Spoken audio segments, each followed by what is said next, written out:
साथियों नमस्कार, स्वागत है मेरे YouTube channel TN fish farming पर। दोस्तों आज के इस वीडियो में हम महत्वपूर्ण चर्चा करेंगे दोस्तों मत्स्य पालन में ध्यान देने वाली छोटी छोटी बातें। मत्स्य बीज संचयन के कम से कम 10 दिन पूर्व तालाब में जाल चलाने के बाद 200 किग्रा प्रति एकड़ की दर से बुझा हुआ चूना प्रयोग करें। तालाब में मत्स्य बीज छोड़े के पहले मत्स्य बीज के पॉलीथिन पैक या हांडी को तालाब के पानी में 10 मिनट रहने दें ताकि मत्स्य बीज वाले पानी और तालाब के पानी का तापमान एक हो जाए। उसके उपरांत ही मत्स्य बीज वाले पानी और तालाब के पानी में जाने दें। तालाब में जानवरों को प्रवेश करने से तालाब के तल का पानी एवं सतह का पानी मिलता रहता है, जो मत्स्य पालन के लिए लाभकारी है। तालाब के आर पार खड़े होकर तालाब के पानी पर रस्सी पीटने से, तालाब में जाल चलाने से लोगों के तैरने से तालाब के पानी में ऑक्सीजन ज्यादा घुलता है तथा मछली का अच्छा व्यायाम होता है, जो मछली की वृद्धि के लिए लाभदायक है। दिसंबर माह के मध्य में तालाब में चूना का एक बार फिर से प्रयोग करने से मछलियों में जाड़े में होने वाली लाल चकत्ते की बीमारी से बचा जा सकता है। तालाब में जाल डालने के पहले जाल को नमक के पानी में अच्छी तरह धो लें, इससे मछली में संक्रमण वाली बीमारी के प्रकोप नहीं होगा। तालाब में मछली की शिकार माही करते समय पकड़ी गई मछलियों की बिक्री हेतु ले जाने तक हप्पा में या जाल में समेटकर तालाब में जिंदा रखने की कोशिश करें। इससे मछली बाजार में ताजी पहुंचेगी और उसका अच्छा मूल्य प्राप्त होगा। सुबह में तालाब के चारों ओर घूमें। तालाब के किनारे मिट्टी में बने पद चिन्हों या यहाँ वहाँ गिरे मछली या घास फूस को आपको तालाब में मछली की चोरी की जानकारी मिल सकती है। साथ ही साथ मछली की सुबह गतिविधियों, तैरने की स्थिति में भी मछली के स्वास्थ्य की जानकारी प्राप्त होती है। तालाब का पानी यदि गहरा हरा हो जाए या उससे किसी तरह की दुर्गंध आती महसूस हो तो अविलंब तालाब में चूना का प्रयोग करें। यदि संभव हो तो तालाब में बाहर से ताजा पानी डालें तथा किसी तरह का भोजन या खाद तालाब में डालना बंद कर दें। यदि सदाबहार तालाब है तो प्रयत्न करें कि आधे किलो से ऊपर की मछली ही निकाली जाए। यदि आसपास मौसमी तालाब है तो उसमें छोटे बच्चे 100 से 150 ग्राम का क्रय कर अपने तालाब में संचयन करें। मत्स्य पालन के कार्यकलाप के लिए एक डायरी संधारित करें, जिससे इस पर होने वाले खर्च तथा आय एवं मछली के उत्पादन का ब्यौरा लिखते रहे, जो भविष्य में काम आएगा। आपात स्थिति में मत्स्य विशेषज्ञ से संपर्क करें। साथ ही उम्मीद करता हूँ यह छोटी सी जानकारी आपको पसंद आई होगी। यदि जानकारी पसंद आई हो तो हमारे वीडियो को लाइक करें और हमारे चैनल को सब्सक्राइब करें।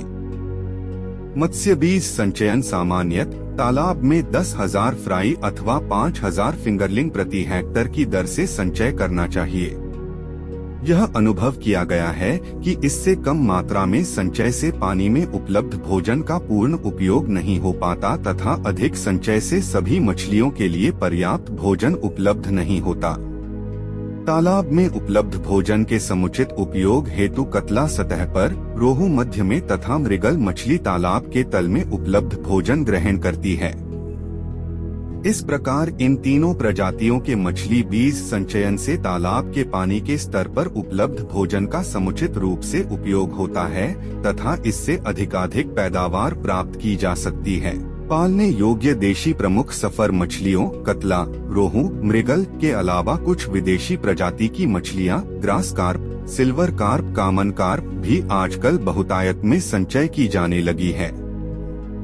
देशी व विदेशी प्रजातियों की मछलियों का बीज मिश्रित मछली पालन अंतर्गत संचय किया जा सकता है।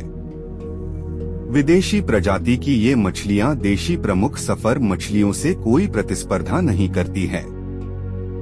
सिल्वर कार्प मछली कतला के समान जल के ऊपरी सतह से, ग्रास कार्प रोहू की तरह स्तंभ से तथा कामन कार्प मृगल की तरह तालाब के तल से भाजे न ग्रहण करती है।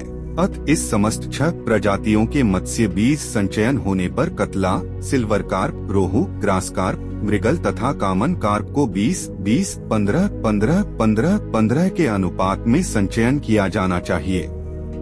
सामान्यत मछली 20 पॉलीथीन पैकेट में पानी भरकर तथा ऑक्सीजन हवा डालकर पैक की जाती है। तालाब में मत्स्य बीज छोड़े के पूर्व उक्त पैकेट को थोड़ी देर के लिए तालाब के पानी में रखना चाहिए। तदुपरांत तालाब का कुछ पानी पैकेट के अंदर प्रवेदका कराकर समतापन एक्लिमेटाइजेशन हेतु वातावरण तैयार कर लेनी चाहिए और तब पैकेट के छली बीज को धीरे धीरे तालाब के पानी में निकलने देना चाहिए। इससे मछली बीज की उत्तर जीविता बढ़ाने में मदद मिलती है। ऊपरी आहार होम मेड फीड मछली बीज संचय के उपरांत यदि तालाब में मछली का भोजन कम है या मछली की बाढ़ कम है तो चावल की भूसी, कन की मिश्रित राइस पालिस एवं सरसों या मूंगफली की खली लगभग 1800 से 2700 किलोग्राम प्रति हेक्टेयर प्रतिवर्ष के मान से देना चाहिए। इसे प्रतिदिन एक निश्चित समय पर डालना चाहिए जिससे मछली उसे खाने का समय बांध लेती है एवं आहार व्यर्थ नहीं जाता है। उचित होगा कि खाद्य पदार्थ बारेकों में भरकर डंडों के सहारे तालाब में कई जगह बांध दें तथा बारेमे में बारीक बारीक छेद कर दें।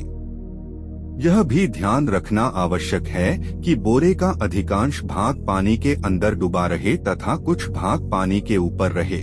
सामान्य परिस्थिति में प्रचलित पुराने तरीकों से मछली पालन करने में जहां 500 से 600 किलो प्रति हेक्टेयर प्रतिवर्ष का उत्पादन प्राप्त होता है, वहीं आधुनिक वैज्ञानिक पद्धति से मछली पालन करने से 3000 से 5000 किलो हेक्टेयर वर्ष मत्स्य उत्पादन कर सकते हैं। आंध्र प्रदेश में इसी पद्धति से मछली पालन कर 7000 किलो हेक्टेयर वर्ष तक उत्पादन लिया जा रहा है। मछली पालकों को प्रतिमाह जाल चलाकर संचित मछलियों की वृद्धि का निरीक्षण करते रहना चाहिए, जिससे मछलियों को दिए जाने वाले परिपूरक आहार की मात्रा निर्धारित करने में आसानी होगी तथा संचित मछलियों की वृद्धि दर ज्ञात हो सकेगी। यदि कोई बीमारी दिखे तो फौरन उपचार करना चाहिए।